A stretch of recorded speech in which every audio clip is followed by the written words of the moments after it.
I stood and watched the coffin being lowered into the ground. I could hear the quiet noise of traffic and muffled conversations in the background as friends and family left my wife's grave.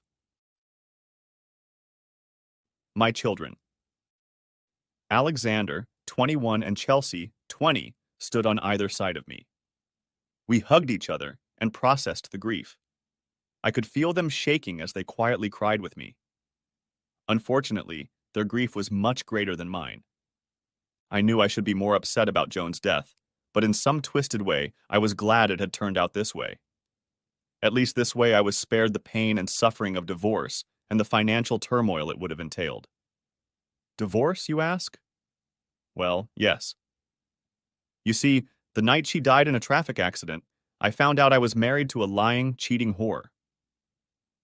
I sighed and remembered again the happiness of our early years and how my marriage had spiraled out of control over the past 2 years. Joan and I dated all through my last year of high school and my first year of college. We developed a relationship. In our first semester of college, we almost lost our scholarships because we were so accepting of hanging out. Sure, we had to live in the dorms, but we still found a way to be together almost every night. It seemed like the right time for Joan to go back to college never came.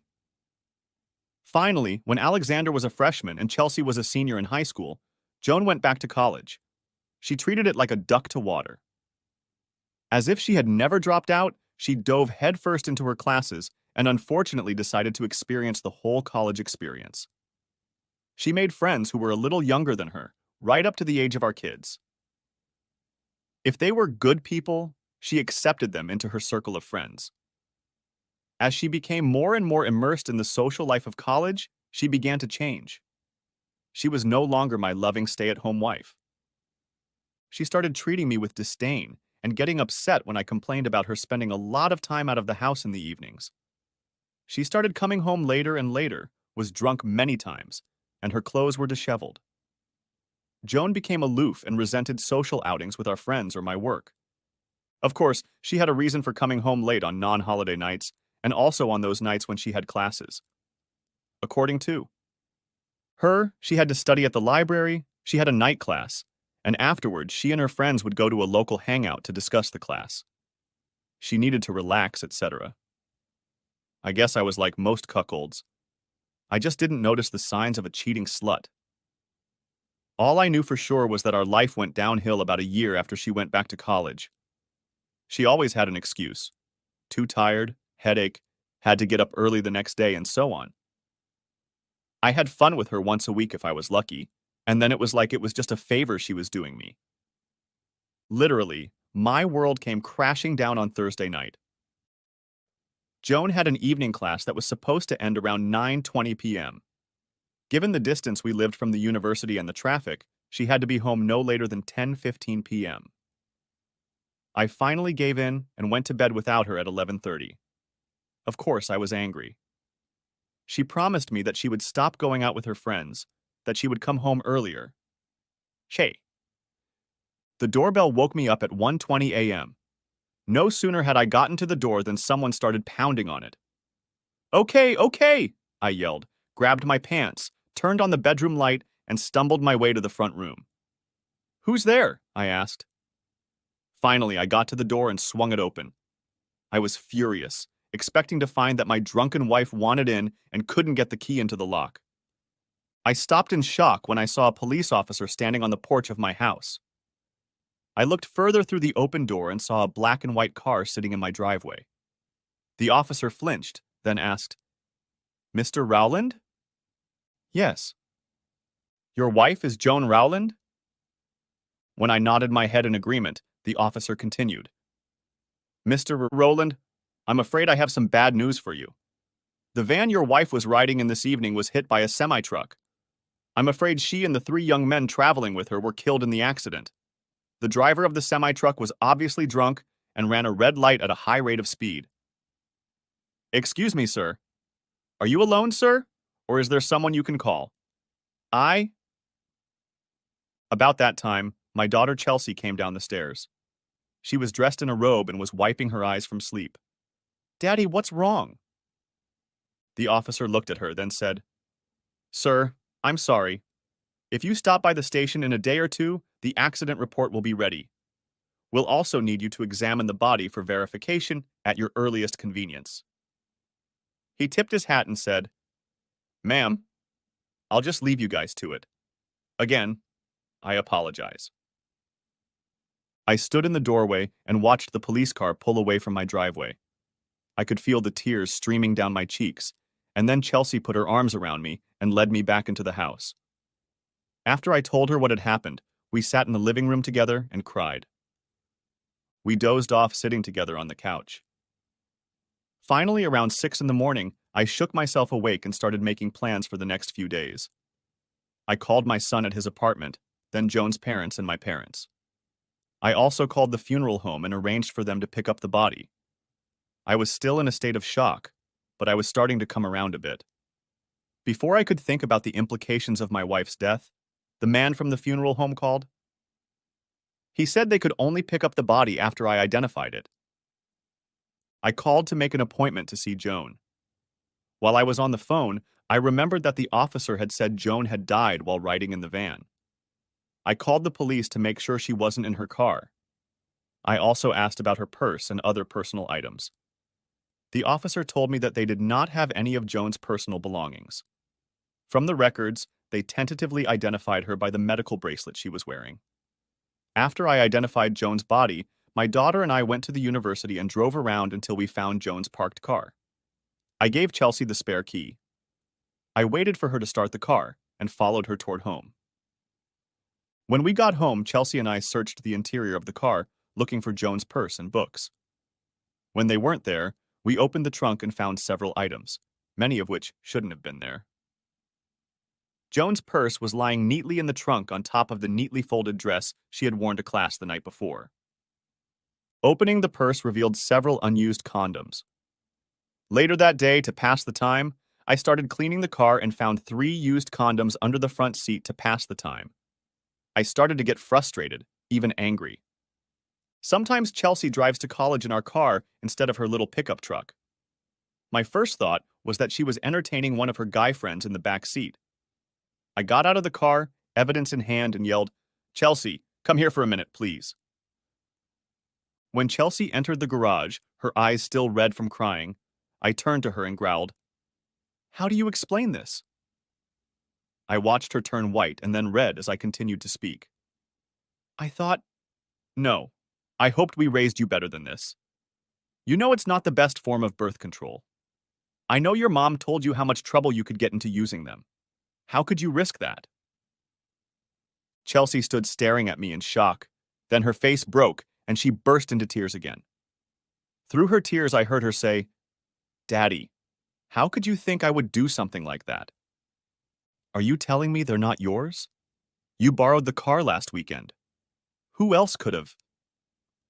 I felt my stomach clench, and I felt nauseous. I stopped talking and looked at my daughter. She was looking into my eyes, and I could see that the same thought had visited her too. Her hand came up to her mouth and she blushed again. "Oh," she said. "Oh, no, no, Daddy, it can't be. Maybe it was Alex. He uses Mom's car sometimes." And then the rest of that day and the next were filled with phone calls and visits from family and friends. Our relatives from out of town started coming to services. I finally called the police station and learned that the accident report was ready. I told my family I was on my way to pick it up, and then Chelsea looked up from her conversation. "Hold on, Daddy. I'm coming with you." I started to tell her no, that I wanted to be alone, but she kept talking, not letting me finish. "No, Daddy. I'm going. You don't need to do this alone, and besides..." Well, when we got to the police station and told the female officer why we were here, she got a sad look on her face. She turned and walked over to the file cabinet in the back room. She took an envelope from the folder and walked back to the window. She placed the envelope on the counter and ran her hand over it.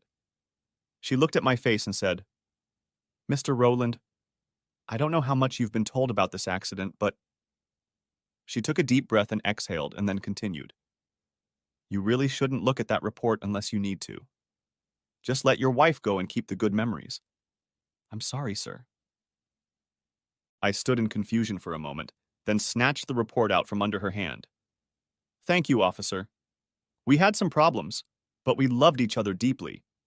Of course, we'll have good memories of our life with Joan." The officer threw me a pained look and turned back to her desk as Chelsea and I walked out of the station. As we got into my truck, I took a moment and opened the report. The first thing I saw was a stack of photos. The van was a mangled mess, with the cab of the semi resting on top of it and the front bumper just where the center seat should have been. I shifted my gaze to the next photo and took a breath. My stomach clenched, and I let out a deep sob. Chelsea turned to me and asked, "Daddy, what happened?" I shook my head and tried to stuff the pictures back into the envelope. I was crying so hard it was hard to breathe. I felt my stomach cramp up and began to feel my breakfast trying to rise. I dropped the envelope and just had time to open the door before my stomach started emptying into the parking lot. "Oh no," I heard Chelsea moan. I finished vomiting and wiped my mouth with the back of my palm. I turned back to the truck in time to catch my daughter when she hugged me and started crying. Now we knew why Joan's dress was folded up in the trunk of her car. The pictures in the newspaper had the whole sordid story written all over it. We finally decided that she kept the clothes in the trunk in case she got dirty or something. Now I knew the truth. She was dirty, but not in the way I had assumed. There was no sign of foul play. Joan appeared to have voluntarily entered the van with the men. At first, the police suggested that Joan might have been forced into the van. But the investigation found several witnesses who saw her leave with the three young men. Apparently, they left the classroom at recess in the middle of class. Our family was devastated first by Joan's death, and now even more so by her promiscuous behavior. I knew she was unhappy with her life, but I had no idea that she had become a whore. When I thought about her behavior, I became fearful for my own health. I didn't know how long she had been sleeping around, and I was afraid she might have given me some kind of disease. I made a note to get checked for STDs immediately. Fortunately, I didn't have to worry about my job. I owned a small construction company, so I didn't have to worry much about work. I had a good management structure, and my friends at work helped me get the job done right and on time. Within a few weeks, I was a mess. I was angry and lashing out at everyone. I was so angry at my wife and the three guys who were having fun with her that I would sometimes scream, wishing they were alive so I could hurt them more. Heck, one of them was only 19 years old. He was younger than our son. The others were in their early 20s. I wanted to hurt someone, but I couldn't do it because they were all dead. I kept putting off going to the doctor to get an STD test because I was embarrassed to do it. Finally, my kids made an appointment for me and took me to the doctor. After the test results came back, I found out I had gonorrhea. I know I should have gotten tested as soon as I thought about getting sick, but I just didn't. It had been so long since Joan had allowed me to do it with her that I went back to doing my own thing. One day, about 3 weeks after the funeral, I was sitting in my living room drinking and going over the accident report. I felt like making someone pay for my pain again, and then it hit me. I couldn't make my whore wife or her lovers pay, but I could get to the trucking company for denying me that opportunity. I decided to see if I could sue them. When I contacted the lawyer, he was almost cackling with joy. It seems this company had a habit of hiring incompetent drivers. They had a history of accidents and traffic violations. He thought it would help with any case we brought against them. I told him to file a lawsuit, and off we went. Of course, as it happens in these cases, the case dragged on, but eventually ended. Nearly 2 years after the accident, I was living almost $3 million better off, even after the lawyer took his 30%. My life was still in the crapper, but at least I now had the means to build a really nice house. Life was horrible.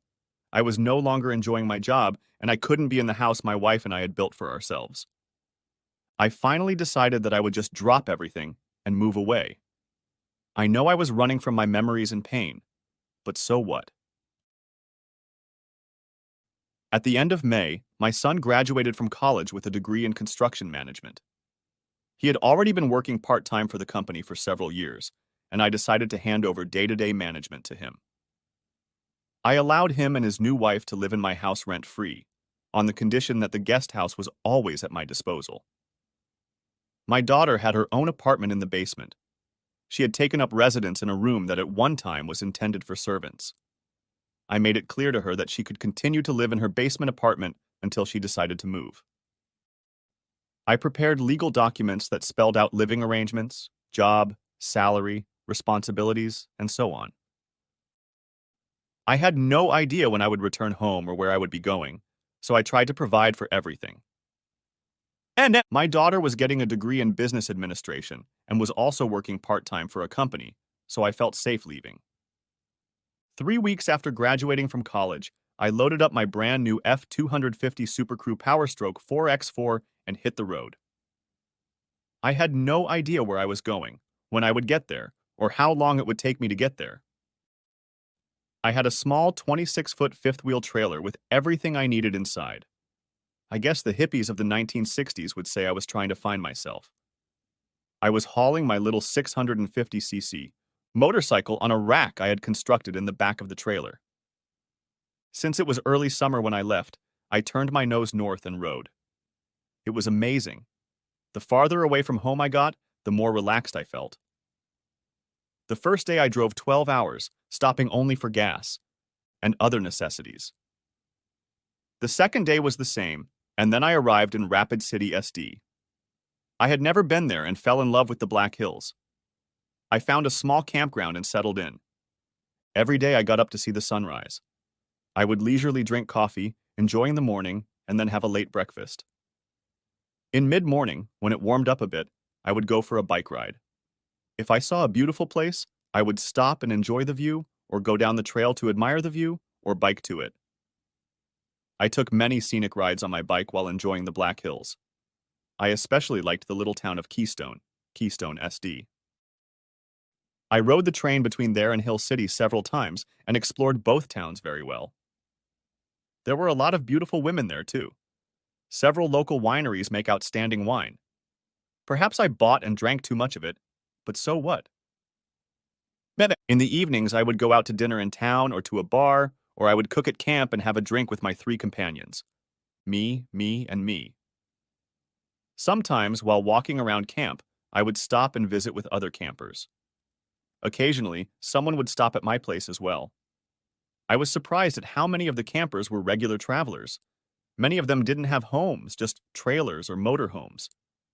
Wow. They all seemed so happy. We exchanged stories. At first, I didn't want to talk about Joan, but eventually I just said that my wife was killed in a traffic accident and I needed to get away to heal. Many times I was not asked for details about her, and rarely about my children. It helped me and allowed me to bury the pain somewhat. I spent 3 weeks at this campground and then decided to move on. I continued west on I-90 highway and came to a little town called Sturgis. Oh, you've heard of it? Well, I found out that the bike rally was about to start, so I decided to stay. I found a good place to put my trailer and started setting up. I stayed there until the end of the rally, and oh, how much fun I had. By the time the rally got into full swing, I had learned to wave off comments about the small size of my bike. Of course, I suppose my willingness to provide my new friends with beer and some lovely ladies with a bed to sleep in helped too. I had to leave to get a break from all the things I had time to do. I still wake up and dream about all those beautiful ladies who were strutting around the camp showing off their wares. Was I ashamed of my actions? Oh, hell no. I was no longer married, and as far as I knew, neither were the ladies I was sleeping with. I continued west on I-90 and fell in love with Montana too. I stayed several times in western Montana, again meeting wonderful people at the campgrounds. One campground in particular was particularly memorable. It was near the small town of Rock Springs, located a little east of Missoula. There was a testicle festival going on there. There were cowboys, cowgirls, bikers and their bitches, and regular people like me. I was only there for 1 day and night. During the day, I got to see a wonderful wet t-shirt contest. I must confess that I did nothing but watch that evening. The next morning, I traveled on and was out of the mountains by late afternoon. I decided I didn't really like the country I was driving through. I depressed the gas pedal and tore towards Seattle, Washington. Oh boy, I spent another month there just sightseeing. I relaxed on the beach for a few days, then hiked up Mount Rainier and relaxed again. I was regaining my strength, forgetting about my pain, and it felt great. Finally, I decided to move south and took US 1 and 101 highways. If I saw a place I liked, I stopped. It took me another 6 weeks to get to San Francisco. I stayed there for a few days and then moved south. For some reason, Southern California didn't appeal to me. There were lots of beautiful women there, and on the beaches they displayed their wares for all to see. But something about their behavior left me cold. They seemed uninteresting and fake to me, so I headed east on the I-10 freeway. Oh my. Boring. This part of the US consisted of miles and miles and miles and miles. I finally arrived in one of my favorite cities, San Antonio. Joan and I really enjoyed the river trip, and even though I had memories of it, I enjoyed my week there. I found even more great food and beautiful, willing women. I met one girl who quickly won my heart. She was part Latina and worked at the campground where I parked my trailer. She checked me in, and for some reason we got along very well. In the evening when I checked in, I was sitting under the awning of my trailer, and she was walking down the road in a tiny two-piece swimsuit. All of her parts were on display, and she was perfect. I figured out her age. About 22 or 23. It later turned out that she was 27. She was about 5 feet 7 inches tall and weighed about 125 pounds. Her black hair was almost shoulder length, and her smile lit up the evening when she saw me. The little varmint walked up to me and said, "What are you doing out here in this heat? At least you should be in the pool and cooling off. I know for a fact it's nice and cool in there. If you don't like the pool, many of us go down to the river and swim there. The pool is cleaner, though." I know it's hot here, but I was just enjoying the views. I'll probably get to the pool soon. I really needed to unwind after my day trip. Well, come on down soon. The water's great down there, and there's usually some nice people to chat with. Mary smiled sweetly at me and turned back toward the center of the campground and the pool, located about 75 feet from my spot. I got up and went inside to change into my swim trunks and then followed her to the pool. When I got there, Maria was swimming, however, in the deep pool.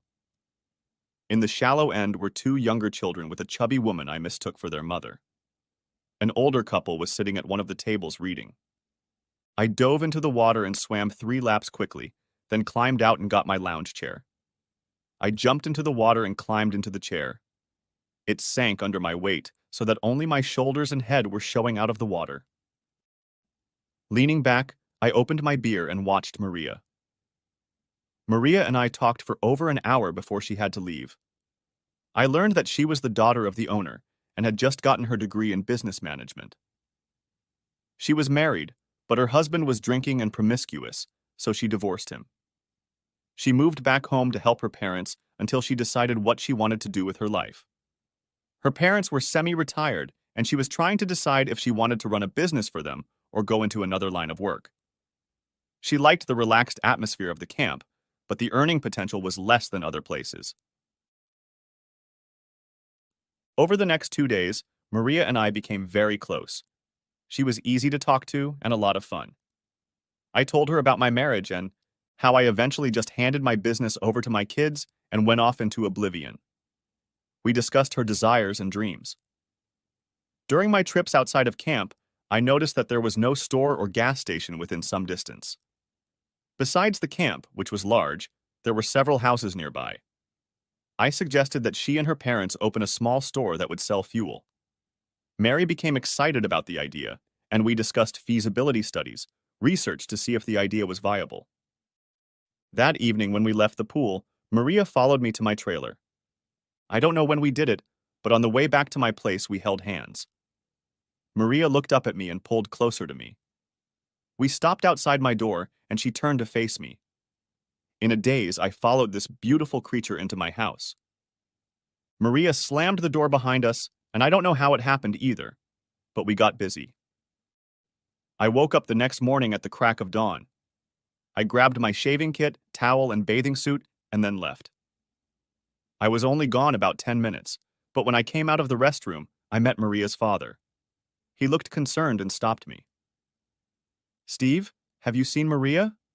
She was going to the pool last night, but she never came home." "That doesn't sound like her. Her mother and I are worried something's happened to her." "Oh, shit," I thought. I just stood there staring at him for a minute.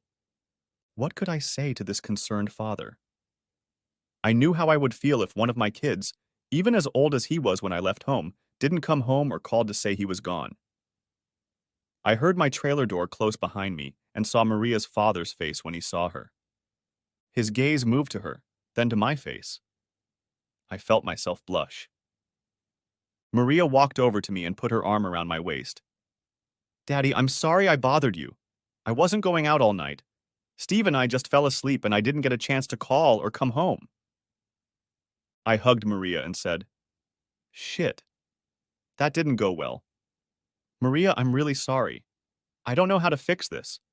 You really should have called him or gone home last night. Now I guess I better move on before things get worse. Do you think I should talk to him?" "No, Steve. This is my fault. I'll make it right. Please don't leave because of this. Please?" Maria went to the camp office where her father had gone. I went back to my trailer and made coffee. I sat on my mat and watched the office. I could hear raised voices and I thought I could hear Maria crying. Finally, I couldn't stand it any longer and walked over to the office. I walked in and heard Maria and her parents talking in the back room. I walked around the counter and entered the small break room. All three family members looked up when I entered. Maria's father and mother stared at me as I entered. Maria looked guilty and chastised. "Mr. Hardy, I owe you an apology. I had no right to. I know how I would feel if my daughter did something like that. I just didn't think, and I'm afraid I took advantage of it. I let my and Maria's friendship and need for companionship override my common sense and honor. Please don't be too hard on Maria. I paid for a week's stay here, but in light of this fiasco, I will be leaving as soon as I can today. Please forgive me for causing your family so much trouble. Maria is a beautiful girl, and you should be proud of her." Felicia gasped and pressed her hands to her face. She began to cry and said, "How can we be proud of what she did this night? We taught her that you can't sleep like that." Mr. Hardy looked at his wife, then at me. He took a step toward me and stopped. He turned to his wife and enclosed her in his arms. I felt my face redden, and I let out another apology. "No, I didn't mean it like that. Yes, we acted rashly, but that's not what I meant at all. Maria has a degree from a good college. She is intelligent, educated, and capable. She's a fine young woman. I'm sure she feels bad about bothering you. Look at the sadness on her face. But be proud of her accomplishments and forgive her and forgive us for breaking decorum." Maria drew close to me and put her arm around my waist. She leaned her head on my shoulder and looked into my face. The corners of her eyes showed moisture. She turned to her parents again and said, "Mom, Dad, I told you I was sorry to bother you. I didn't mean to do it, but, Mom, I'm a woman now, and I have feminine needs. I like this man. He's special, and I let my emotions rule me last night. Mom, you know he wasn't my first. Please don't blame him for that." I led him to the trailer and got in before he did. I rushed over to him. Maria smiled at me and then continued, "He's only a man, Mom. He did what nature intended." Felicia gasped and blushed again. Mr. Hardy looked at both of us, but especially at Maria. He lowered his eyes and said, "You're right, Maria. You are a woman now and should live your own life. We just expect more attention from you while you live under our roof. I don't like you sleeping around, but that's your decision. Just from now on, please let us know so we don't worry so much." Mr. Hardy turned to me and continued, "Steve, I can't say I like or approve of what you two have done. Heck, you're old enough to be her father, for goodness sake. How would you feel if a man your age slept with your daughter? However, there's no reason to leave if you don't want to. What's done is done. I think it would be best if I left. I turned and started to leave, but Maria held me back. Maria looked startled and said, "No, please, Steve. Don't leave now. Please. I want to talk to you about business and just please stay a few more days. For me?" I gave in and stayed another week. Maria and I talked about plans for the business and her future. I had never been as close to her parents as I had been, but they were polite to me. Mr. Hardy liked the idea of opening a small market and fuel depot. I made suggestions for the project and spent a lot of time with Maria. She was very special. I felt more alive with her than I had since Joan's death. By the time I decided to leave San Antonio, it was getting chilly at home. Not only did I not want to go home, but I didn't want to return to winter weather, so I decided to drive on to Florida. The day I was leaving, Maria was crying. She clung to me and made a spectacle of kissing me goodbye. I even saw some regret on her parents' face. Strangely enough, I was having a hard time moving on too. I had a business card for the company that had their phone number, email, and mailing address on it. I knew they had my phone number and email address, which I had listed on the registration card. Maria stood looking after me as I drove away. As long as the campground was in sight, I could see her if I looked in the rearview mirror. I found myself driving again on the I-10 highway heading east. At least this time the landscape wasn't as desolate as west of San Antonio. I had 5 days before I booked a spot that was carved in stone. I made the most of them and took a leisurely drive east. See, I owned a few weeks of timeshare with a company that had their resorts in the southeast. I planned to spend some time at these properties, otherwise I could have stayed with Maria longer. I lay by the pools and chilled at the resorts, but something was missing. As I recovered, I met more nice people and enjoyed socializing more and more, but I missed the good times I had in San Antonio.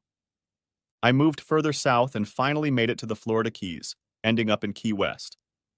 It's so crowded there that I used my bicycle to get around most of the time. I had to be careful about drinking and driving, but I spent many nights at local hangouts within walking distance of the RV park. I also took advantage of the bus service. I made friends with many of the employees at my favorite bars and restaurants. I assumed I had become a resident because I had been there for 3 months. My kids were upset that I didn't go home for the holidays, but I just didn't feel like doing it. I invited them over to my house, but they declined.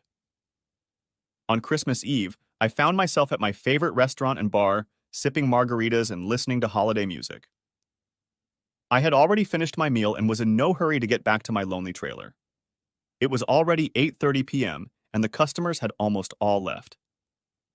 The employees had closed all parts of the place and were cleaning up, preparing to close at 9 o'clock to go home to their families. My favorite waitress had been waiting for me all evening. I noticed that she looked almost as sad as I did. She walked up to my table and said, "Last call, Steve. Do you want one more before you go home?" I looked up at her and, without thinking, answered without hesitation.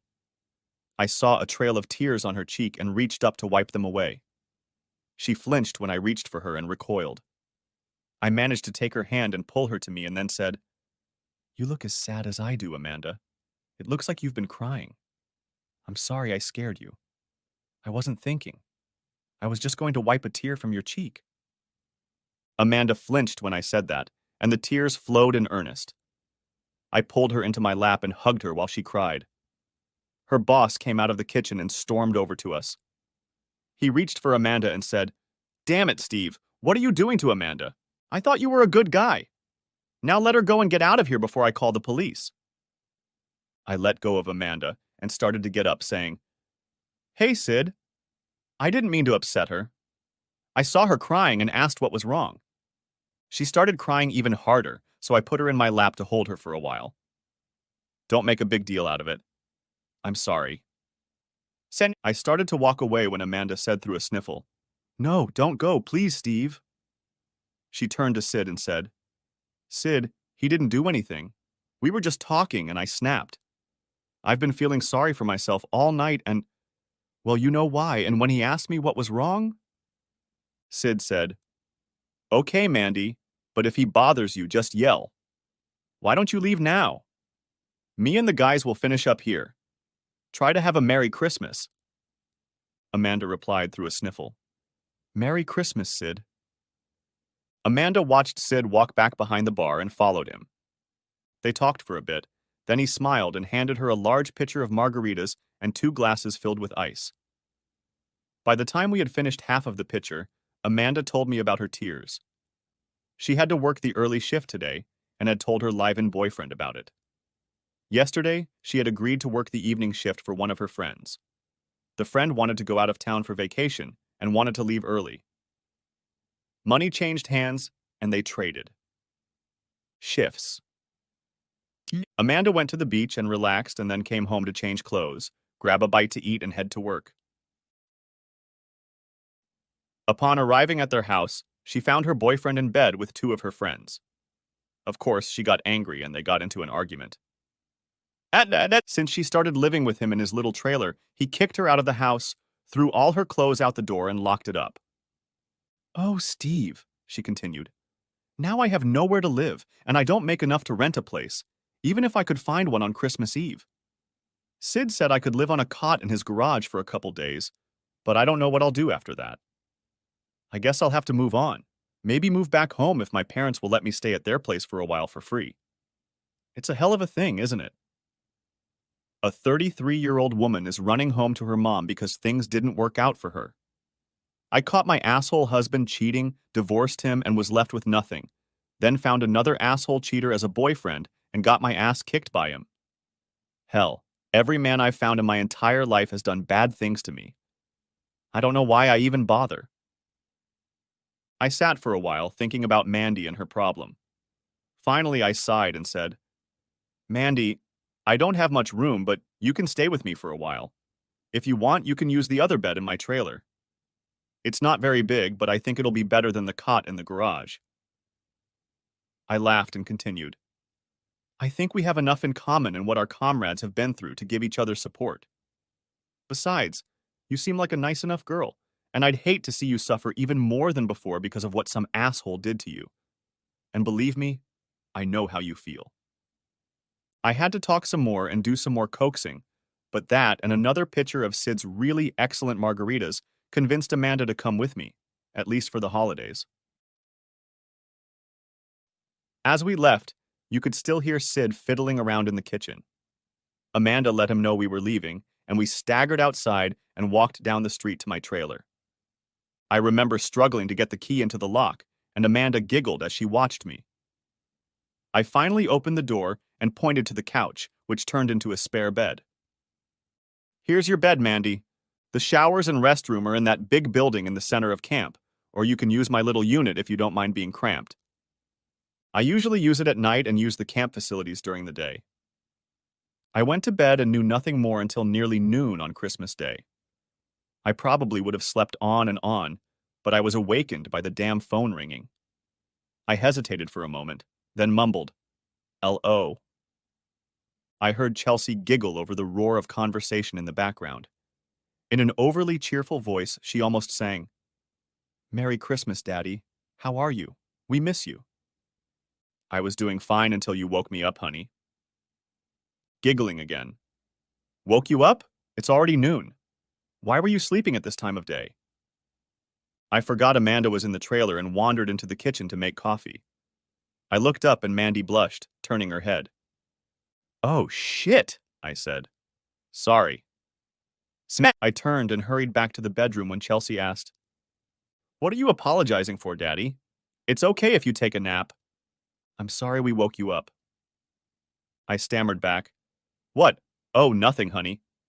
I just wasn't thinking, that's all. It's okay. I walked back to the main part of the trailer and saw Amanda making coffee. She turned and looked at me, and another small blush appeared on her face. She gave me a pained smirk and said, I guess you forgot I was here, huh? Yeah, sorry. I hope I didn't embarrass you too much. Daddy, who are you talking to? I thought you were still asleep. Oh. Daddy, I'm so sorry. I didn't mean to interrupt. No, Chelsea, it's nothing like that. One of my friends got kicked out of the house and she slept in my other bed. I just forgot she was. Here, went into the kitchen to make coffee and startled her. You didn't interrupt anything. Chelsea giggled and I smiled, watching Mandy's blush turn to a deep crimson. Chelsea, Alex, and I chatted for a couple more minutes, after which I hung up the phone. For some reason, Amanda and I hit it off, and she never moved out of my trailer. The next 2 months flew by. Amanda insisted that since I was providing her with living space, she provide food and alcohol. It turned out she was a great cook, and we got along great. We became best buddies, but nothing more. By the end of February, it was time for me to head north again. I didn't want to spend the summer in Key West and was ready for a different landscape. On one of her days off, Mandy and I were lounging by the pool sipping margaritas. I finally made up my mind and decided I had to tell her I was moving on. I poured each of us another glass and said, Mandy, I don't know how to say this other than to just come out and punch you in the face. It's time for me to move on. I don't want to spend the summer here and I want to see my kids again. You helped me heal, and I enjoyed our time together, but... I saw Amanda's eyes glaze over slightly. There was a tremor in her voice when she said, I've been waiting for this. I knew you wanted to come back north when it got warmer. I really don't know what to do. I'm tired of working at the bar, but there's nothing else for me here. I have a little savings. I think I'll apply and take the bus home. Maybe I'll find something there. Tourist season is coming up, and a lot of places in Branson are hiring for the summer. Mom and Dad live just a few miles out of town, so I'll be able to stay with them for a while. After lunch, I went to the camp office and let them know I was leaving at the end of the week. It was Tuesday, and I figured I'd have time to tie up all the loose ends by then. I hoped Amanda could find a place to stay for the remainder of the time she was in town. The next day, Mandy came home and told me she had applied. She agreed to work for a week and train her replacement.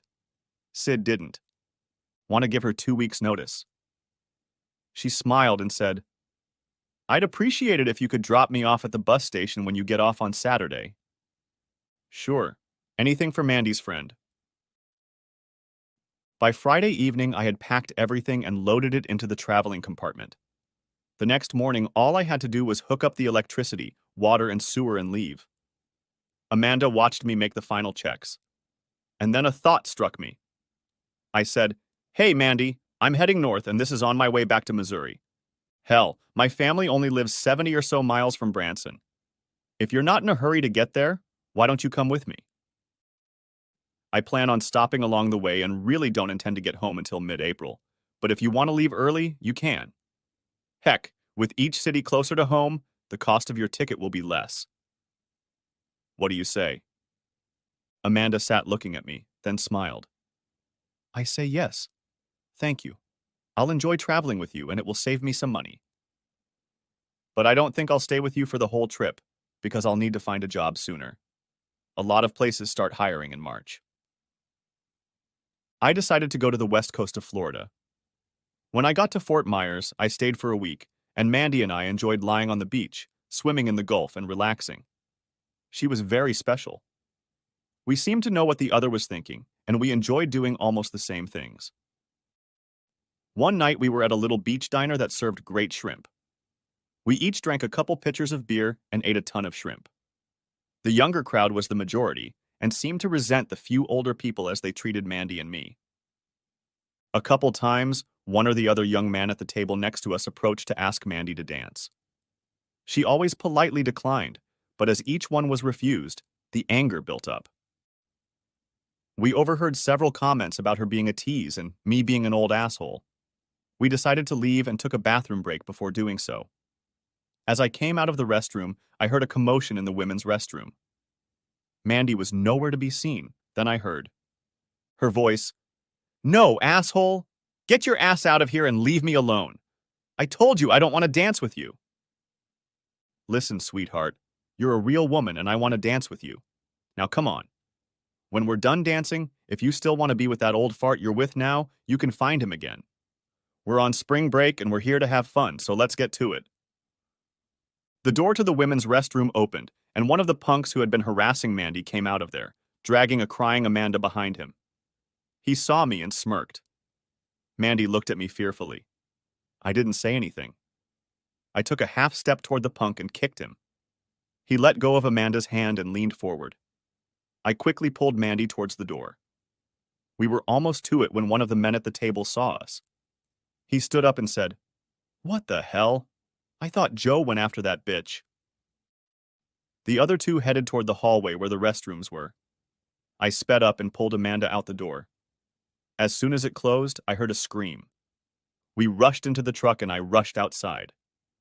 We were already a few feet off the road when the door of the bar opened and 3 young men jumped out. They stood and watched us drive away. Amanda was crying silently. I reached for her and held her hand on the console for a moment. It took us 10 minutes to get to our parking lot. I got Amanda into the trailer and pulled her to me for a hug. She was shaking and crying as I gently led her to my bed. I sat her down and took off her shoes and laid her on her back. I took off my shoes and climbed into the bed to cuddle her. We both drifted into sleep. I woke up once during the night to relieve myself. I then went to the front of the trailer and made Amanda's bed. That's where I spent the rest of the night. The next morning, Amanda woke me up as we were making coffee. "Steve, thank you for last night. I know you lay in bed for a while with your arms around me. Why did you leave? I didn't want to kick you out of bed." "Mandy, I needed to go to the bathroom, and you didn't need an old man hitting on you after what you went through last night. I decided it would be best for both of us if I ended the night here." "You didn't molest me. I know you would never do anything like that. Why did I even think?" She looked at my morning wood covering my pants and blushed slightly, then continued, "Oh, I know you'd never do anything I didn't want you to." Amanda finished her coffee in silence and looked at me. "Steve, I'm done. I want to go home. I think if you take me to the bus station, I'll just leave you here." "Well, I can do that if you want, but I think I'm ready to move on too. Why don't we just pack up and leave? If I find a place I want to stay, I'll take you to the bus station. It'll save you more money, and it certainly won't cost me anything, since I'll still be burning fuel to keep driving." Amanda smiled and nodded her head in agreement. "Okay, if you're really going to leave, I'll stay with you until you stop again. Just don't leave on my dime." "No. After last night, I'm ready to move on too. I doubt those assholes would turn us in even if they knew the truck's license plate number, but I still want to move on. I'd hate to run into them again later on, where they could pounce on us all at once if they felt vengeful. I was planning on going to Bradenton or Clearwater in a couple days." Mandy smiled her 1,000-watt smile and hugged me tightly. "Is there anything I can do to help us get on the road, boss?" I assigned her a couple of lighter tasks and then set about getting the rig ready to move. Strangely enough, I was getting anxious to get home to Missouri. I had seen some beautiful country, met some wonderful people, and had had a vacation, but I was ready to get back into a rut. I was tired of my idle life and was ready for a challenge, to be productive. What surprised me, however, was that I didn't want to go back to my hometown and do business. At the thought of Joan and visiting the places we had traveled to, my soul still ached. As we drove down the road, Mandy and I started talking about home. She told me that her parents had a large lot on a lake. Outside of Hollister, Missouri, a small town south of Branson. She reminisced about her childhood and how much fun they had at the lake and running up and down the hills. Her description reminded me of the property I inherited from my wife after her death. It was just under 26 acres and was on a lake near Hollister. She inherited it from her parents when they died. It was her maternal grandfather's until he died. It was all that was left of a fairly substantial farm that the government had taken away when the lake was built. He retained ownership of this small piece of land, and at one time kept a fishing camp on it. As we approached the turnoff for Bradenton, I kept my course northward. As we passed one by one the exit ramps to Clearwater, Mandy glanced at me. I saw her considering several RV parking lots that normally would have caused me to pull over and linger. Finally, she turned to me and asked, "Steve, why are we driving on? I thought you were planning on staying in this neighborhood for a while. You know, Mandy, I decided this morning that I'm tired of Florida and want to go home. The weather is nice here this time of year, but I guess I've already stepped back and healed. When you talk about your home and the lake and the hills, I get homesick. I think I'll just move back to Missouri, at least for the summer. I can drop you off at the bus station if you want, but since I'm going home, I might as well just come with me. I'll get us home almost as fast as the bus, and it'll be much more convenient for you. Are you sure, Steve? You're not just doing this for me, are you? I wouldn't want you to.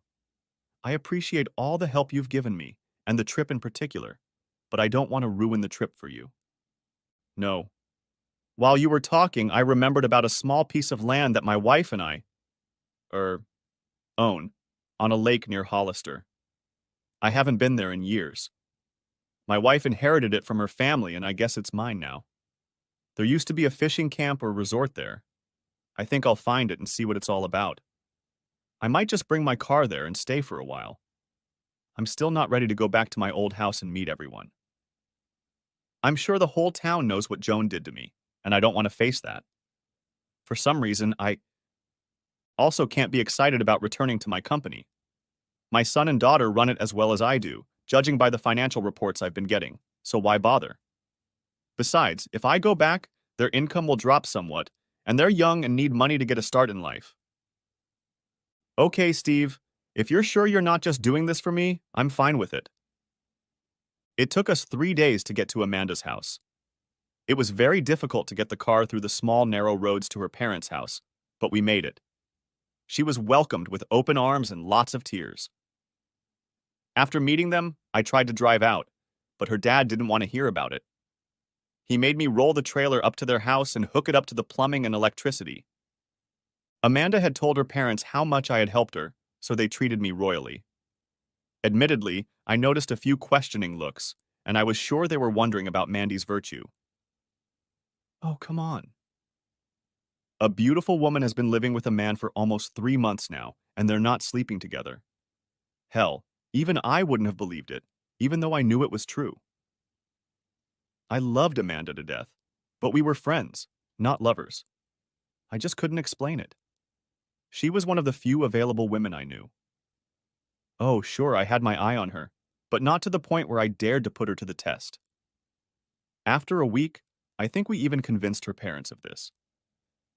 I was sitting on the terrace one evening when her father came out with a couple of bottles of Newcastle ale. He sat down next to me, handed me the beer, and said, "You know, Steve, I just can't understand you, son. You're a great guy as far as I can tell, and I appreciate you helping Mandy the way you did, but hell, I just don't understand how you all can be the way you are. Hell, I know how I'd feel if my wife did what you did, but..." I felt a surge of pain when Frank spoke of Joan. He seemed embarrassed to see the look on my face. I said, "You know, Frank, I've done some things on this trip that I'm not very proud of. I've had my share of women, especially at first. I guess I was trying to get even with Joan or something. Hell, I don't know. Maybe I was trying. To prove that I was still a man, still desirable to women or something. I don't know. When I first met Amanda, she was working at a bar in Key West, and I was attracted to her, but we became friends, buddies. When her boyfriend kicked her out of the house and I invited her to stay with me for a few days, I promised her I wouldn't bother her so much. I guess we started socializing, but neither of us felt the need to move on to anything more. Frank looked at me and shook his head. After that, we just sat and watched the sunset as night fell on those beautiful hills. As the sun disappeared behind the hills, Frank turned to me again and said, "Yeah, Mandy told us that you have a piece of land somewhere out here on the lake. She said you were going to stay there for a while?" "Yeah, I figured I'd try to find it. I hadn't been there in about 10 or 12 years, I guess. It belonged to my wife. She inherited it from her grandparents. There used to be a fishing resort there, and I thought I might spend the summer there if I could find a way to move my trailer to a good spot." Frank sat and thought for a few minutes, then said, "You know, about 3 miles down the road, there's a piece of land that could be yours. There are some old docks on the shore and a few crumbling shacks. I think some woman lives in the best of them and kind of looks after the place. Tomorrow is Saturday and I'm off work. We can go take a look if you want. I have a map in my trailer. I'll get it out now and we can take a look. I knew it wasn't far from here, but I wasn't sure exactly where. I was going to call around the neighborhood and try to find someone to direct me if I couldn't find it. I picked up the map and returned to my chair. Frank and I studied it and he said, "Yes, I think this is the place." He looked at my car and continued, "We'll take my little Jeep Wrangler if you don't mind. Some of the roads here can be pretty rough and narrow. There's no point in taking your truck until we're sure we've picked the right spot." Early the next morning, right after breakfast, Frank and I packed up the cooler with lunch and beer and hit the road. At the last minute, Amanda ran out and jumped into the Jeep with us. "Hey guys, I want to go too." I think we drove almost 7 miles down the road to get over the 3 miles that the crow flies, but we finally pulled up to a gate with a "no trespassing" sign. We were pretty sure this was the place, so I figured we'd just go inside. After another 300 feet down a narrow trail, we came to a steel cable stretched across the road and another "no trespassing" sign. This time, the cable was padlocked. We couldn't get past it except on foot. I said, "Well, it looks like we're going to have to hoof it from here. I don't have the key to the padlock with me. I'm not sure I even have a key." We had walked about a quarter mile when we turned a corner and saw the unkept grounds of a small resort and cabins. Only one of them looked livable, and it appeared to house an office and bait store. Behind the cabins, we could see a dilapidated dock, and beyond that, a beautiful lake. We were walking around looking around when a very upset woman came out of the shack. "What the hell are you all doing here? Can't you guys read? This is private property, and I know you ran at least one no trespassing sign to get here." As she stepped closer, I saw that she had a small pistol tucked into the waistband of her pants. "I'm sorry to bother you, ma'am. We saw the signs, but unless I'm in the wrong place, this land belongs to me, so I'm not trespassing. I wanted to come down and look it over. If it's my land, I figured I could bring my trailer down here and spend some time there. This used to be Rory Fellow's place? If so, I inherited it when my wife Joan died. I'm Steve Rowland." The woman relaxed a little when I said that. She looked me over and said, "Yes, it was Rory's place, and I remember little Joan. I think you're okay, but you should have called me or someone else. I suppose you want me to move out, don't you?" I looked around the apartment and said, "No, that won't be necessary, unless you want to move out. From what I understand, for the right to live here, you were supposed to keep an eye on things. I can see that you've already done some things, but I wish more could be done. If you still want to live here, I can help you clean up. Look, mister, I have to work to eat. I do what I can here, but I need to work in town too to pay for food and other things." Hey, wait a minute. I didn't mean you don't do anything here, and I realize we don't pay you anything. All I said was that I could use your help to do more. If it's just the two of us working together, I want this place to look a little better, okay? Okay, but I don't like it when you talk like I'm not doing my job here, you know? Frank and I wandered around looking around the place, trying to decide where I could park my trailer. Mandy stayed behind to talk to... Hell, I didn't even remember her name. It wasn't long before Mandy caught up with us. She said, "I think Jolene is in a better mood now. I explained some things to her and she's calmed down a bit. You know, Steve, some of these hill people are very touchy. You'll learn, but you need to be a little careful in dealing with some of the folks around here until you get to know them better. You don't live far from here, but people in your part of the country behave a little differently than we do here. Of course, a lot of the people who work in Branson in the tourism industry have adapted a little bit, but even then, in their own land, they kind of go back to a different worldview." It was still late March, and cool weather was the norm. Starting the next morning, I began working on getting my car to camp. The drive down the state and county roads wasn't difficult, but I had to cut through some small trees and brush to get down the trail to the old resort. It took all day to do that. I bought a chainsaw to accomplish this task and decided to leave it at the resort. I knew I would need it again soon and saw no point in lugging it back and forth with me. Jolene came out a couple times during the day to watch me work. When she saw me walking toward the cabin she was occupying, she came out onto the porch. Hi, Jolene. Looks like I'm done for the day. Thought I'd leave the saw here if you have a safe place for it. Yeah, I use the old shed for the tools I use here. That's also where I keep the mower. Let me grab my keys and I'll be right back.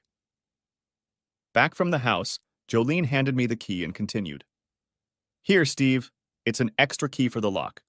In case you lose it, I keep mine on a nail next to the front door, and the extra door key is hanging from the rafters of the second shack. As we entered the maintenance building, I looked around. All the equipment was old, but from the looks of it, Jolene had taken very good care of it. She noticed my look and said, I know it's not fancy, but my man and I tried to keep everything old as best we could. A couple years ago, he died of a heart attack. Now it's just me. The kids are out of town. One is in Branson, and the other lives in Springfield with his wife. It is very lonely here, but I just can't leave. My husband's daddy was the caretaker here when old Mr. Fellows still lived here.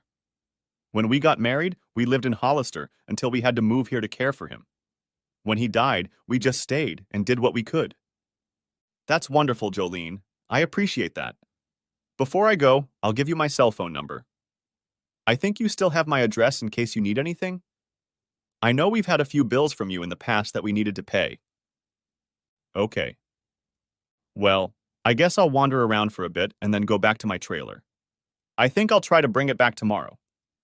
I haven't decided where I'm going to put it permanently, but at least it'll be here, and I won't have to drive back and forth. The next morning I had to be careful, but I did get my trailer to the campground. I set it up near Jolene's cabin for a while so I could have water and electricity. I spent some time that morning looking around all the cabins in the area to find a more permanent parking spot. I finally found the perfect spot and got to work preparing it. It was at the far end of the open area and had a great view of the lake. I could see the sun rising in the east and setting in the west. I had afternoon and evening shade and decided I would catch the cool breezes off the lake. It seemed like I was clearing a spot for an old campground. I found a water pipe sticking out of the ground with a non-freezing faucet on the end. When I tried it, no water flowed. There was also a fallen power pole at the edge of the overgrown shrubbery plot. By mid-afternoon, I had driven my trailer to this spot and leveled it. I spent the rest of the day stacking and burning brush and debris. When Jolene got home from work, she walked part of the way to my trailer and stood looking around with her hands on her hips. I smiled and waved, walking over to her. Steve, I see you found a nice place for your new home. You certainly made a difference in the place too. I'm feeling a little lazy though. You managed to get twice as much done in a day as I do. The next morning I went to Branson and found an equipment and tool rental place. I rented a hoe and front-end loader and returned to my new home. I spent the rest of the day digging a new water line to the trailer and using the loader to push out and pile up small brush. When Jolene returned, she was once again standing and surveying the area. She shook her head and, without saying anything, left for her house. The next day, after laying the water line from the well to the trailer, I covered it and leveled the trench. Then I tackled the road, clearing the ditches and moving the brush away from the edge. I also cleared a section of beach all the way down to the lake and along a small creek that flowed next to my trailer and into the lake. I also dug up the vegetable garden area and then went back to hoeing. The next day I sowed grass in the areas that had been mowed and covered it with straw, and then I just sat and rested most of the day. It was in my 60s, so I hung my hammock up so I could look out over the lake and relax. The next project was to repair part of the dock so I could get my boat out of storage and tie up. I planned to do a lot of fishing when the season opened. I was spending money to renovate the old house, but not a lot. It was cheaper than what I was spending on the trip, and I think I was happier. I kept in touch with several people I met while traveling across the country, and they were all interested in my project. What's more, several of them said they would come visit me if I had a place where they could leave their cars for a few nights. I was excited about this and spent a few more days clearing out parking lots for my friends. I called my son and asked him to bring one of our hose and dump trucks so I could use them.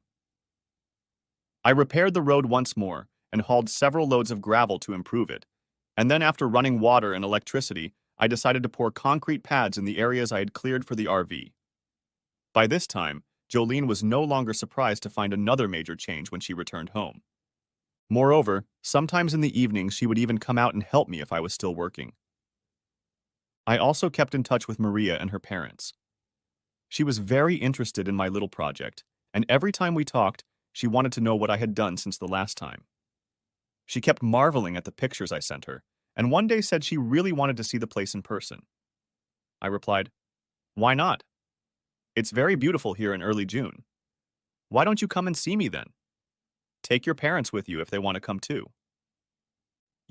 I think I'll do that. Can you make a reservation for me somewhere? No. I have a cabin here that's not in too bad a condition. I'll clean it up and fix the major problems, and you and your family can use it if you all come. If it's just you, that's okay too. I have some friends who plan to come here in the summer, and they have several sites for their RVs, so if you all want to come by car, you can use one of them. My kids thought I was crazy to do all this work and spend money on the old campground, but after a heated discussion, they recognized that it was my land and my money, so if it made me happy, it would be okay. Besides, I think they decided they would enjoy coming here and spending a few weekends when it got warmer. In mid-May, my first visitor showed up. They arrived with a 36-foot tractor trailer and could barely get it into the house. It took us a few minutes to properly place it on the pad and then plugged it in. The first day they arrived, we just talked and found out what was going on. Over the next week or so, they did tourist activities, attended shows in Branson, and even used my pontoon boat to spend the day on the lake.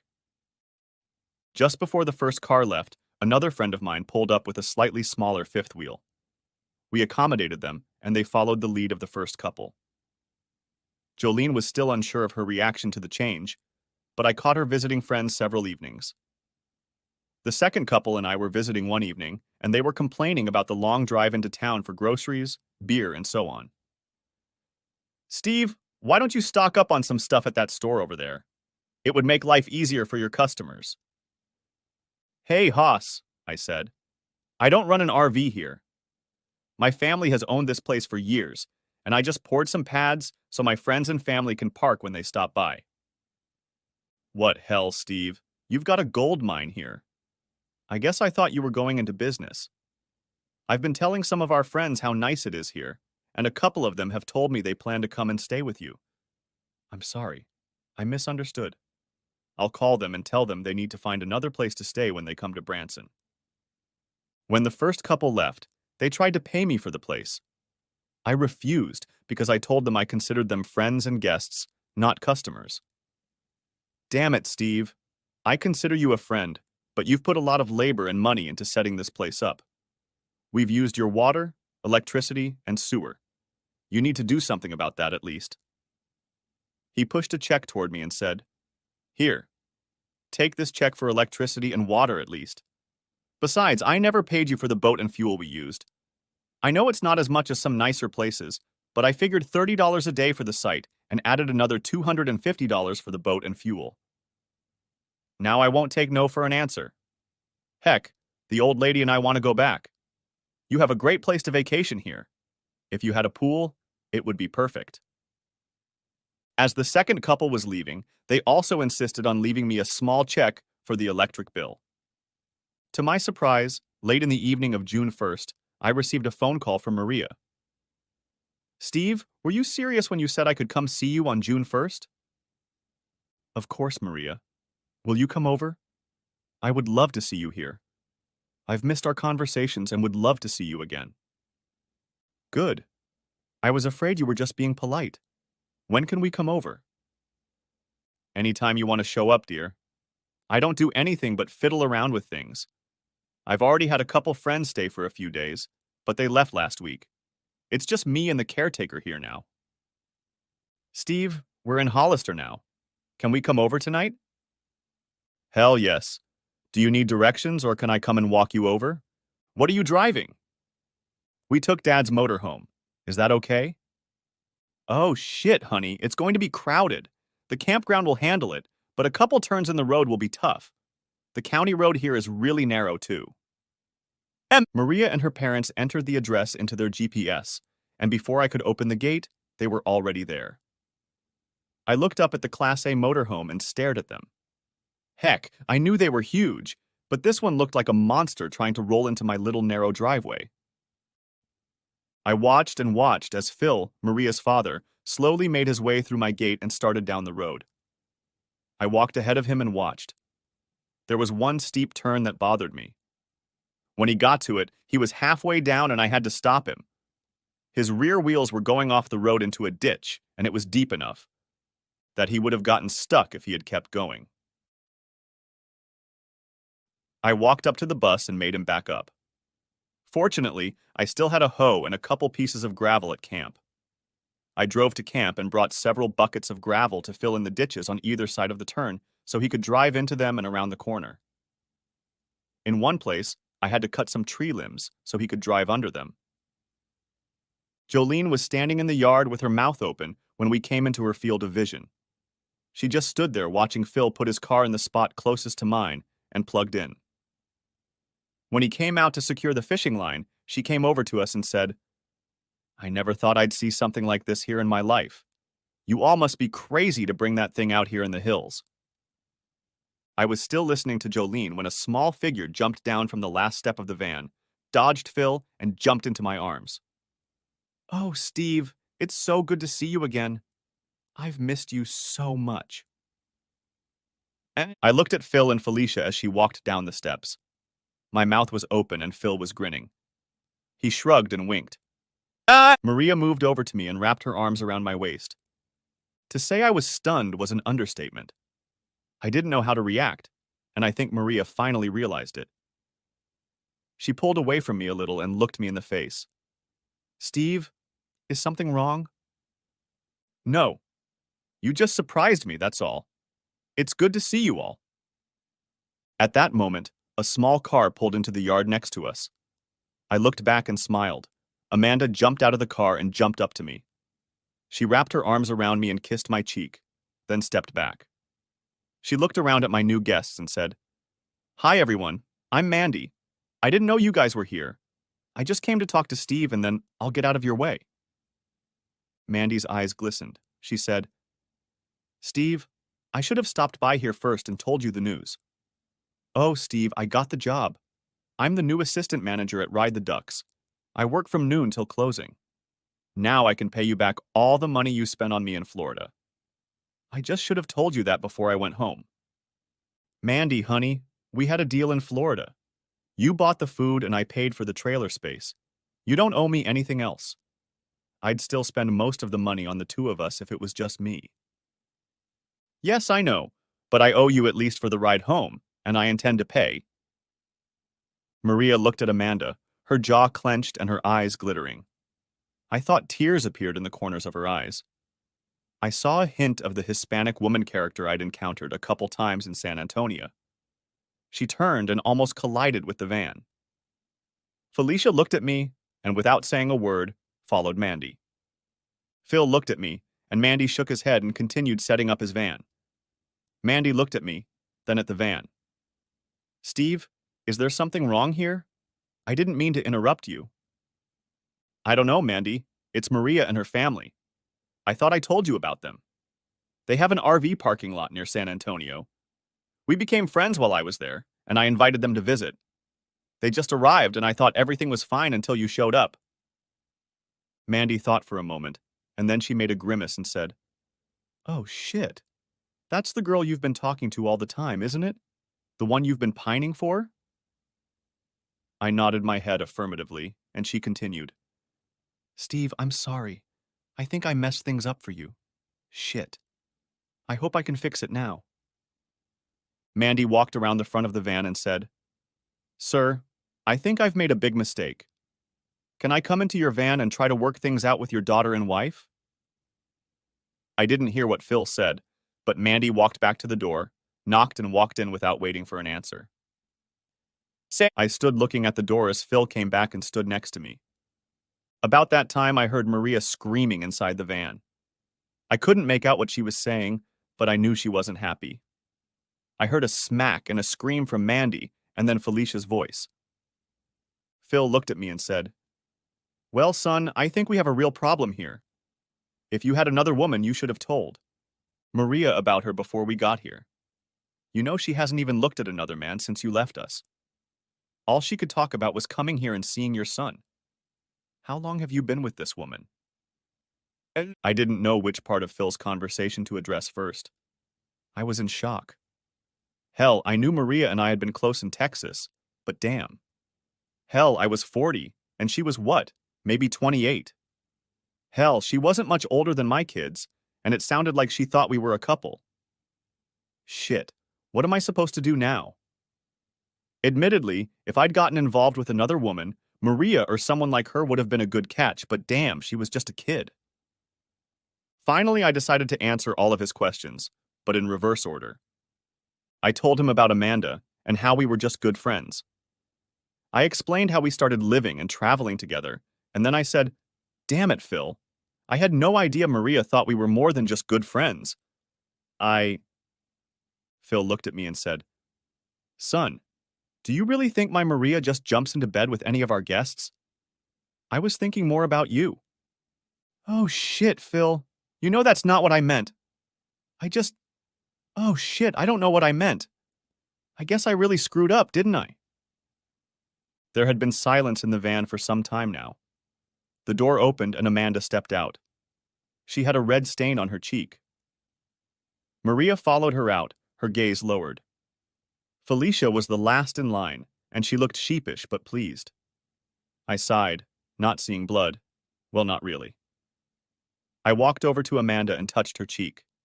She took my hand and squeezed it. "It's okay, Steve. I think we've got it all sorted out. Now I need to get home. Will you walk me to my car?" Mandy pulled me away from the group. When we reached her car, she stood on tiptoe and kissed my cheek again, then whispered, "Steve, this woman loves you to death. If you have any brains at all, you'll cling to her and never let go. Now I have to go home and you need to talk to Maria." I hugged Mandy and closed her car door as she got in. I watched her drive away and then turned and walked back to the Hardys, who were standing outside their van looking at me.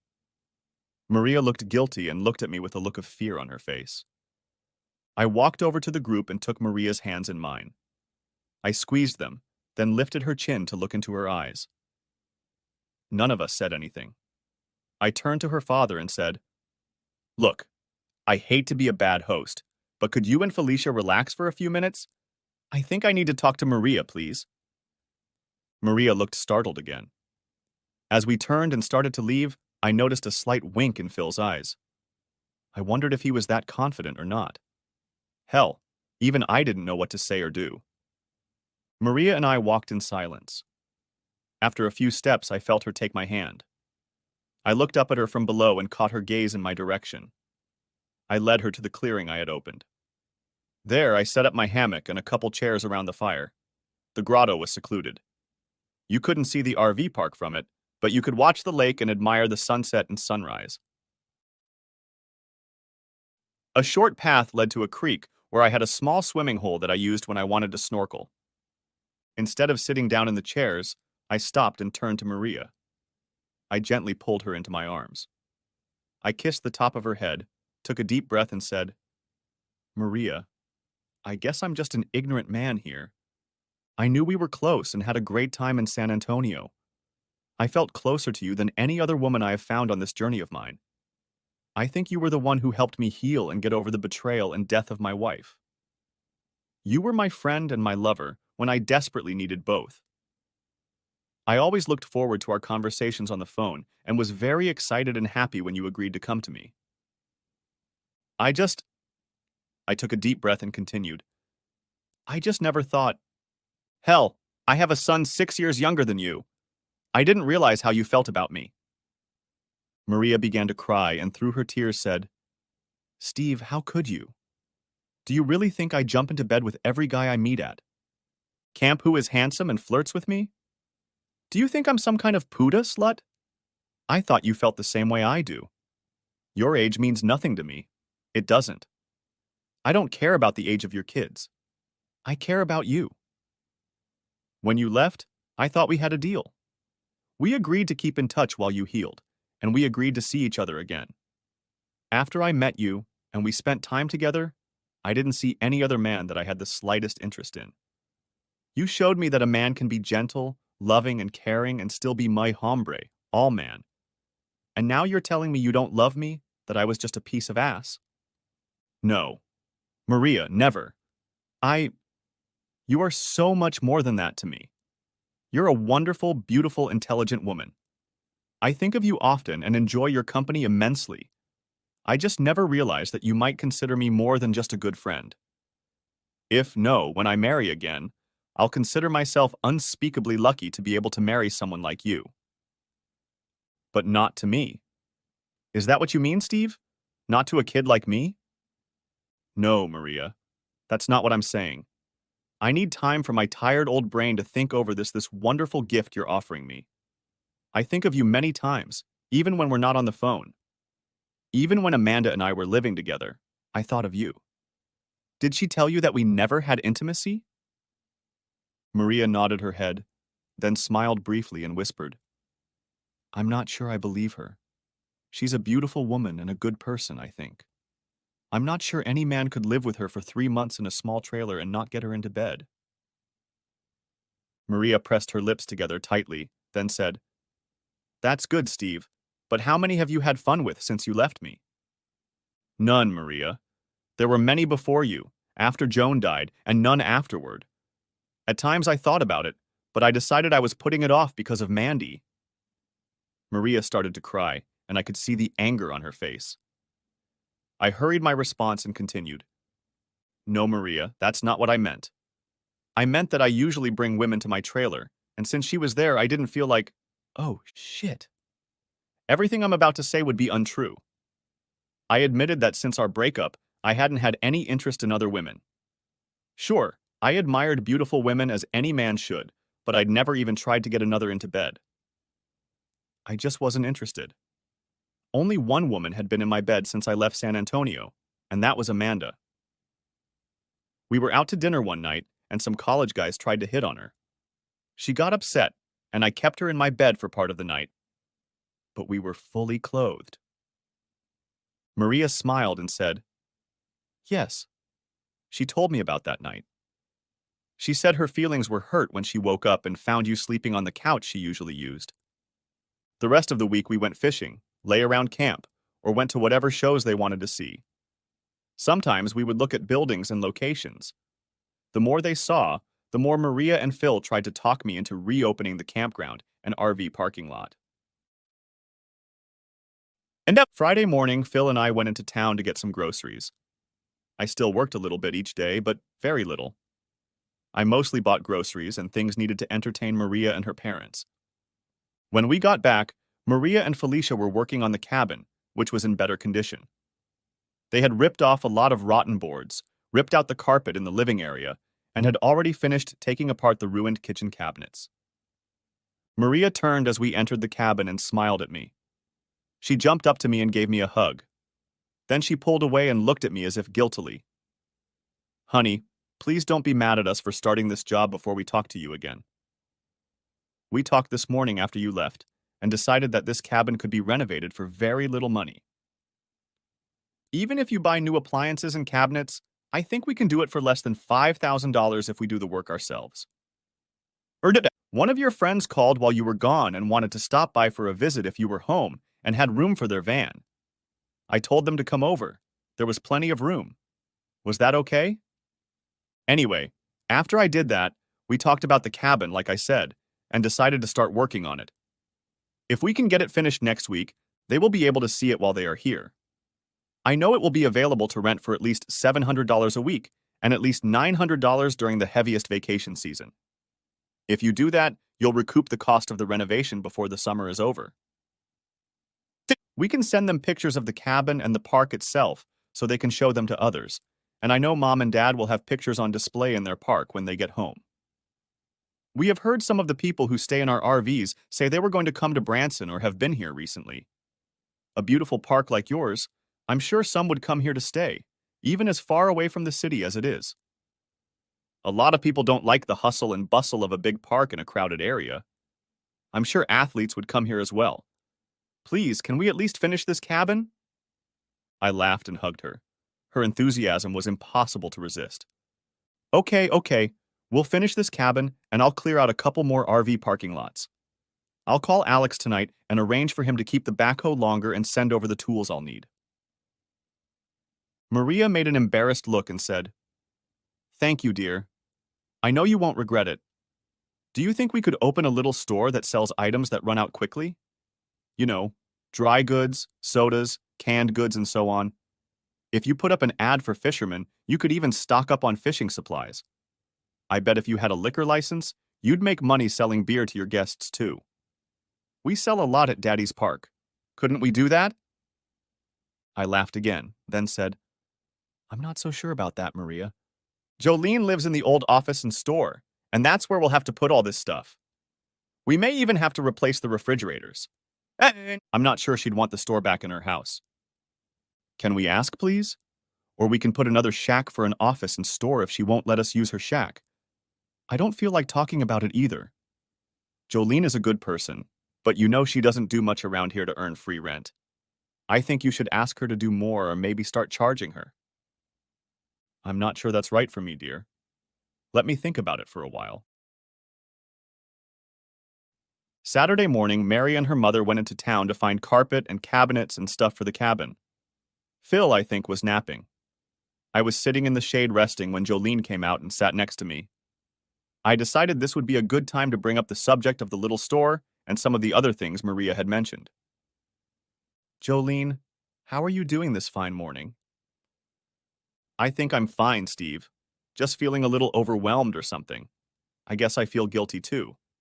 I know I don't really help you out on evenings and weekends. Hell, you do everything during the week that I did on weekends. It's a little busier around here now than I'm used to. It doesn't feel that way, if you know what I mean.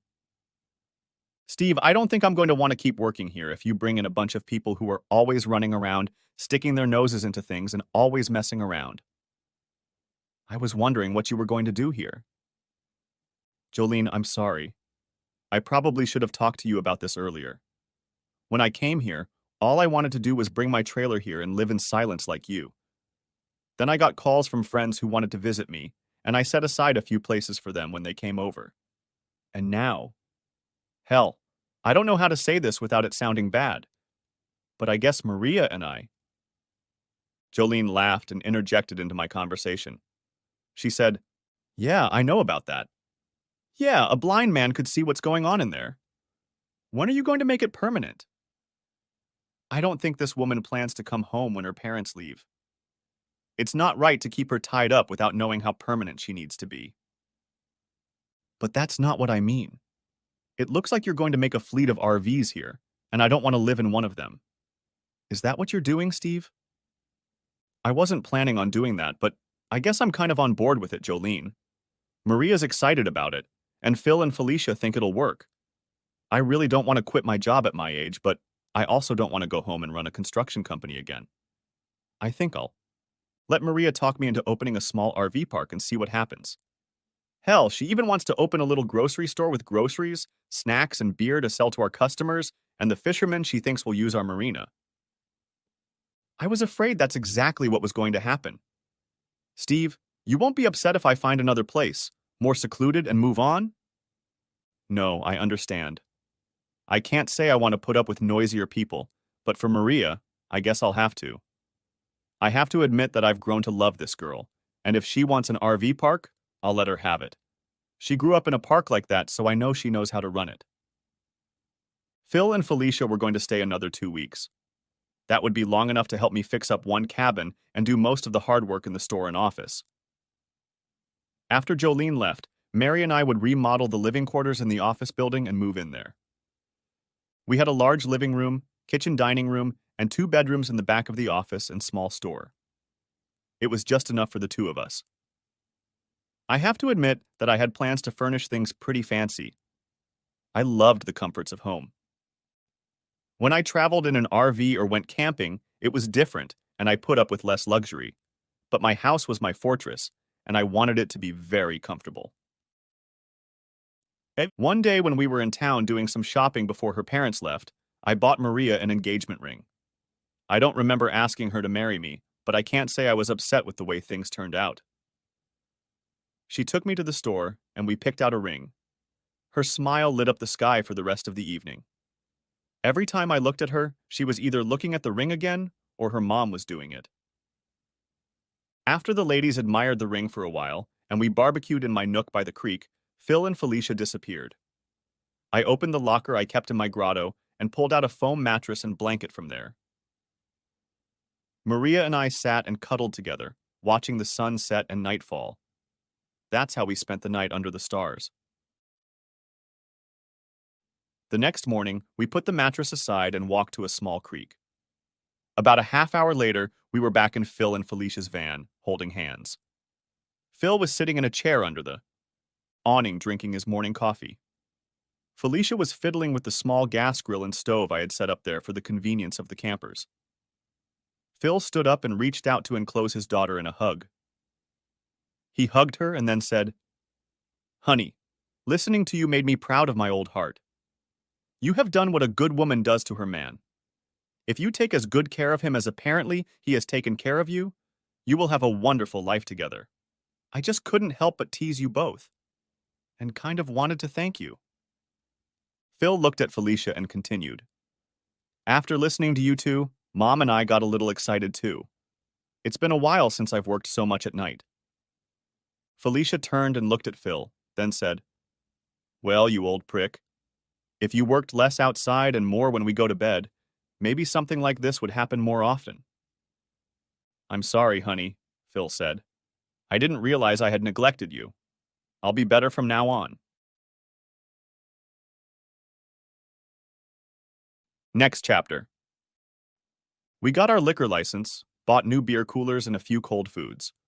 Mostly I didn't buy anything to sell, so I wouldn't eat it myself if no one bought it.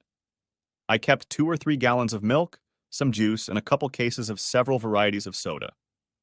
We also stocked up on candy, chips, and the like. Of course, we kept some groceries as well. I stocked up on vegetables, soups, flour, coffee, sugar, and other staples. We didn't have any fresh meat except for a couple packages of lunch meat. I had some eggs, bacon, sausage, and so on. I sold meat, but kept it frozen. That way, if it didn't sell, I could use it myself. Even without much advertising, we started getting calls and RVs started coming in. When I put up some signs and sent an ad to RV and camping magazines, business increased dramatically. Some of the late weekends in the summer, we were busy to the brim. I had to constantly restock the store, and we made a small profit there as well.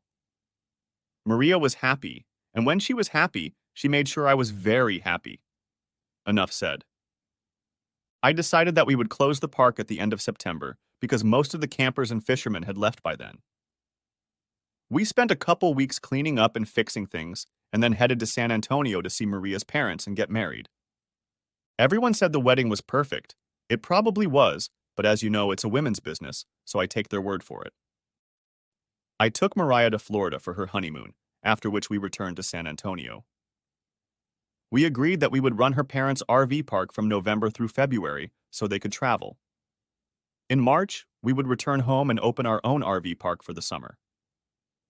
Phil and Felicia would visit us for the summer, leaving their park in the hands of a fairly competent assistant.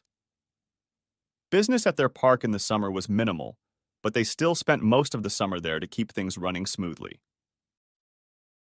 In the winter, when we ran Phil and Felicia's RV park, I asked Amanda to serve as our park caretaker. She did minor cleaning, repairs, and made sure there was no vandalism. She lived in one of the cabins. During the summer, she worked in Branson at seasonal jobs. After a year, I even hired her part-time on evenings and weekends during the summer. I allowed her to continue living in the cabin as part of her paycheck. In the second year of our marriage, Maria talked me into getting her pregnant. She said she would be happy with one child, but she desperately wanted one of my babies. We had a son, whom we named Stephen Philip Rowland. From the beginning, Maria was very different from Joan. I had no idea what a difference a marriage based on love and respect could bring. Joan and I married because we had to, and I think she resented that all her life. I suspect we wouldn't have gotten married if she hadn't gotten pregnant. But Maria? I know I would die if she died or left me, but her leaving or cheating is one thing I don't have to worry about. Looking back, I don't think I have ever received this level of love or respect from Joan. She was never as content with our lives as Maria was with hers. I hated what Joan did to us, but now I realize what she may have been looking for. I know it sounds corny, but Maria and I are one. Where one goes, the other goes. We work in full view of each other most of the day and never tire of each other's presence. Joan and I have never been so close. I knew then, and I see now, that we both almost looked for opportunities to be away from each other. Even when we were home with each other, we were rarely in the same place together. Don't get me wrong. We run errands or go shopping in town without each other, but that's about it. We don't run around at night without each other. We don't have boys or girls' nights out, etc. People who do that don't have a marriage. They just live together. Amanda has finally found the perfect man. I'd like to think that Maria and I helped her do that. One of my friends from home lost his wife to a major illness. We invited him to stay at the cabin a few times to help him forget. After about a year, we noticed that when he was there, Amanda never strayed far from him. They got closer and closer, and finally it happened. One Sunday morning, Amanda came to our house radiant. She showed us her new engagement ring.